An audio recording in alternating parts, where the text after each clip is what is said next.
If our hearts have goodness to one level, then they're raised to that of a celestial being.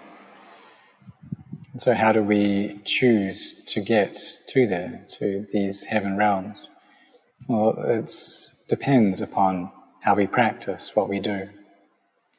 It's just like those of you who have chosen to come here to offer food to the monks on alms rounds, to chant, to sit in meditation, listen to the Dhamma, to all of these skillful activities, to develop your minds from one which is absent of virtue to one which is endowed with virtue.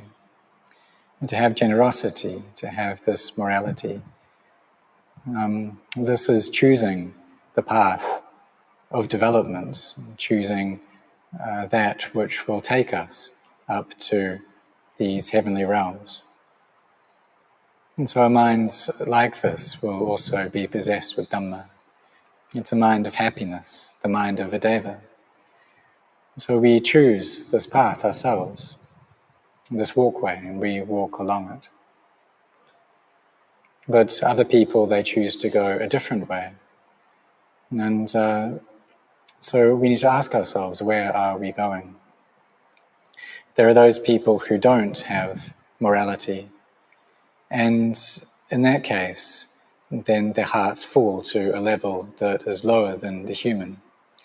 And they go down into the animal realms, into the hungry ghosts, or into hell. And these are states which are very hot. There's a lot of suffering and pain in the mind. And that's something that we're able to choose as well. That's a choice that we can make. And if people do choose that route, it shows that their minds are just following their emotions, their desires. And so they get born according to that. It shows that they aren't able to contemplate with mindfulness and wisdom. So in order to choose the path that we're going to take through life, and to choose that well, we need wisdom. We need to contemplate and ask ourselves which way is safe, which way will lead our minds to have happiness as well. And then once we've found that path, then we take it. We train our minds to have samadhi, to be gathered together and be firm. And if they're very firm, then this can take our minds to the level of a Brahma. But the chances of us getting that high is quite difficult, because most of you have a lot of duties, you have a family, there's much work to do.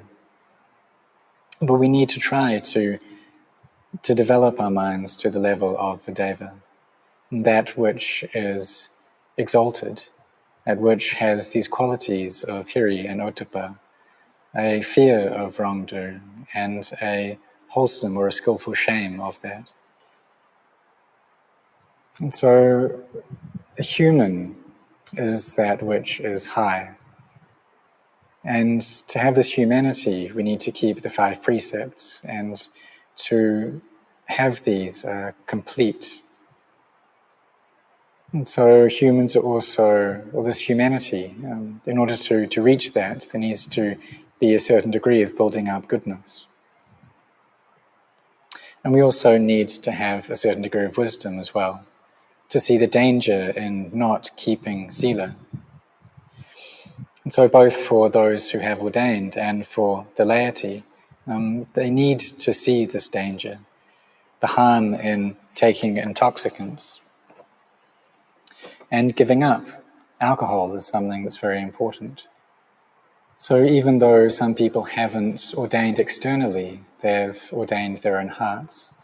Because really this ordination, it exists within the faith that we have and the virtue that we keep. And there are even some people who ordain as a monk for a while. They keep the 227 precepts, but when they disrobe, they go back to their old ways and they start drinking again. And people can be quite confused by this. That there was one monk who had ordained for a long time, and he had even studied to the highest level of the Pali course. or completed the highest level of the Pali examinations. But after this, he disrobed, and then he started drinking whiskey and beer. And the lay disciples of the monastery that he used to live in were very confused, were wondering how it was that he could study to such a high degree and be a monk for so long, but then go back to drinking alcohol. That he had already given up alcohol, but he had gone back to drinking again, and they just couldn't understand. But what we need to understand here is that he was a monk just through conventions. And then when he disrobed, he didn't have much mindfulness and didn't have much wisdom, so he started drinking again. His heart was on the level of a Puthujjana, someone who's thick with defilements. He wasn't yet a good being. So we read in the suttas that many devas, when they pass away, they get reborn into the lower realms. And those who are able to get born as a human are very few. And this realm of humanity is a good future birth for a deva, that they wish for this, to get born as a human. Because having the body of a human gives one the opportunity to develop goodness and to go back into the heaven realms again. And then when they're back in the heaven realms, then they can experience the happiness of being a deva. The human realm is really a good place for us to practice the Dhamma. It gives us the opportunity to see the Dhamma and to attain to the Dhamma. So we need to choose the path that we take through our lives. And if we choose well, then we'll choose the path of peace. And that which the mind doesn't get stuck to the left or to the right. And Rinpoche Cha once gave a simile, saying that it's like a log that's floating down the Ganges. And if it doesn't get stuck on the left bank or the right bank, then it will flow into the sea. And so it's the same with the practice, but we try not to allow our minds to get stuck on the left or the right. And this is the Majjhima Patipata, the middle path of practice, that which will take us to seeing the Dhamma. And it's not necessary to ordain to practice this. And lay people can do that as well. Externally, they can live this lay life, but internally, they have Dhamma. And so we should all be devoted to this, to abandoning evil things, to giving rise to skillfulness, keeping the 5 precepts, seeing the danger in not having sila. And if we do this, then we are a kalyanachana, a good being, one whose mind is significantly higher than a puthujjana. So there's a comparison that could be made of this level of mind to a fruit that's ripe, that it has a sweetness to it, it's firm and it's fragrant as well. So just like if we have, or if we're devoted to all of the aspects of the path, to sila, to samadhi and to panya, it's just like this ripe fruit that's sweet and firm and fragrant. So our minds become like this as well. Or we have to choose which way we're going to practice. And if we choose well, then we'll get born internally as a human and then as a deva. And so we should really start on this path of practice. But if we choose the path of chaos, then we'll get born as an animal. And animals are those who have weak mindfulness. There's a very strong sense of ego, of self. And they aren't able to stay within the bounds of the precepts. Whenever they feel greed, then that greed is very intense. The anger that they feel is very strong. And the delusion is intense as well. And they're just not able to control themselves because their mindfulness is too weak. And they don't have much opportunity at all to study or understand the Dhamma. But there are some very few animals who do have enough bharami to understand the Dhamma. But these are very special beings. Those who, even though they've been born physically as an animal, their minds are on a very high level. those who have built up a lot of parami in the past. And just like the bodhisattvas who get born as animals.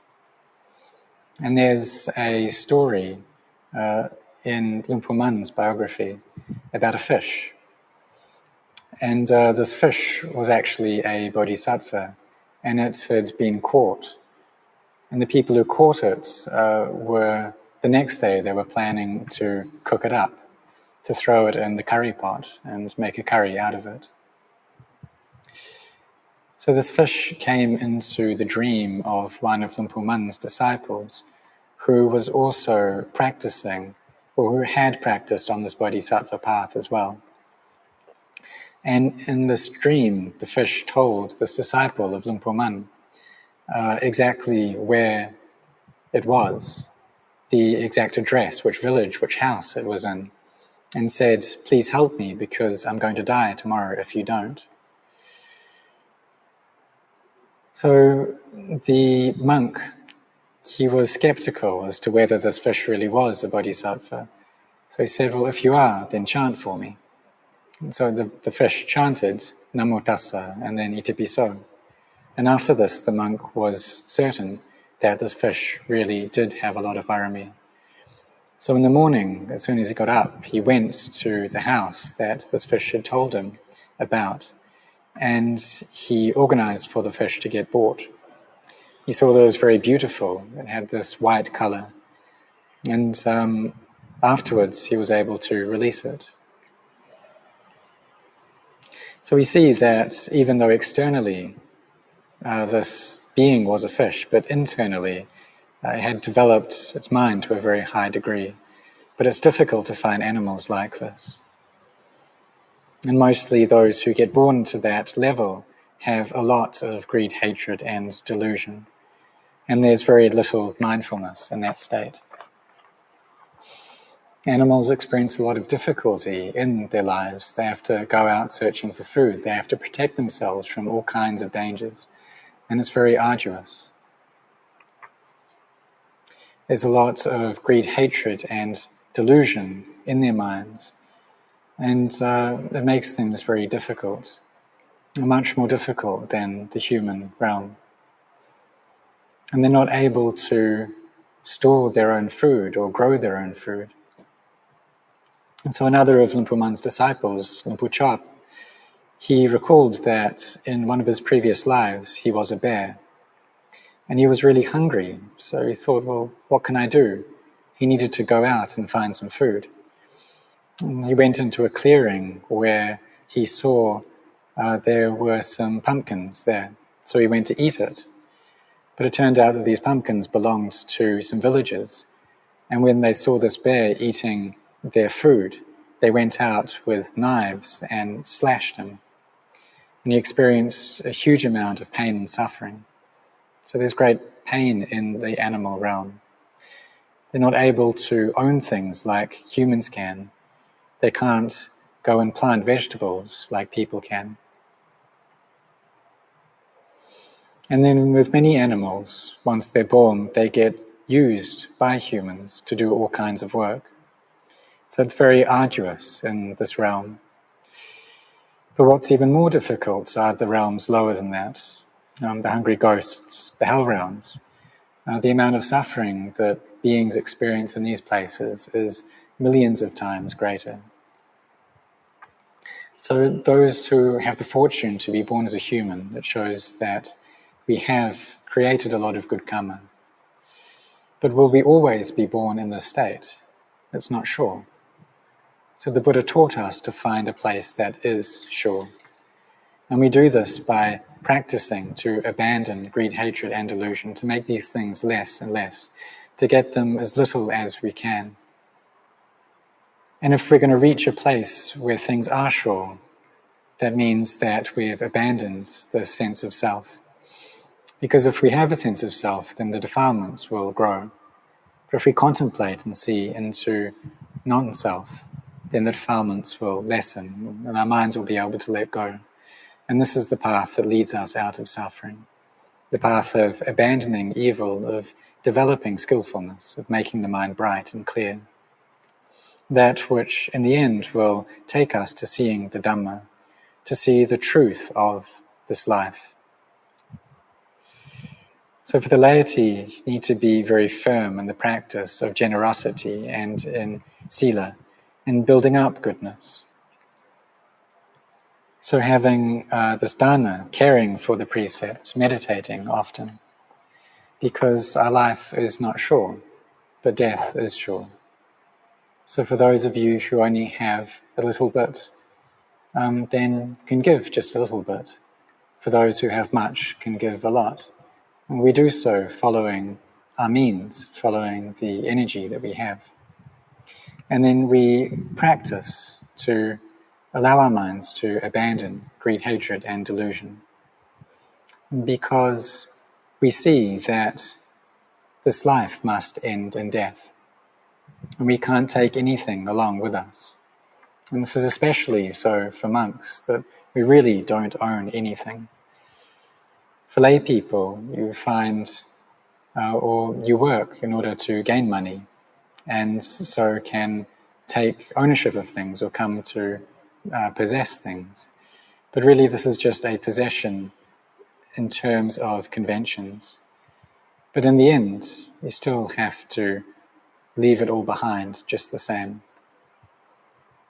So therefore we need to choose the path that we're going to take through life, and choose this well. And for intelligence, then we take the path that will lead our minds to peace. And this is the noble eightfold path, that of sila, samadhi, and panya, a virtue of samadhi, the collectedness of mind and of wisdom. And we contemplate this mind so that it doesn't get stuck to the left or to the right, because going to either of these extremes is the way of chaos, of agitation. But what we want is the middle way, the majjhima patipata, that of sila, samadhi, and panya, that which leads us to peace, to stillness. So may all of you develop and grow in the Dhamma.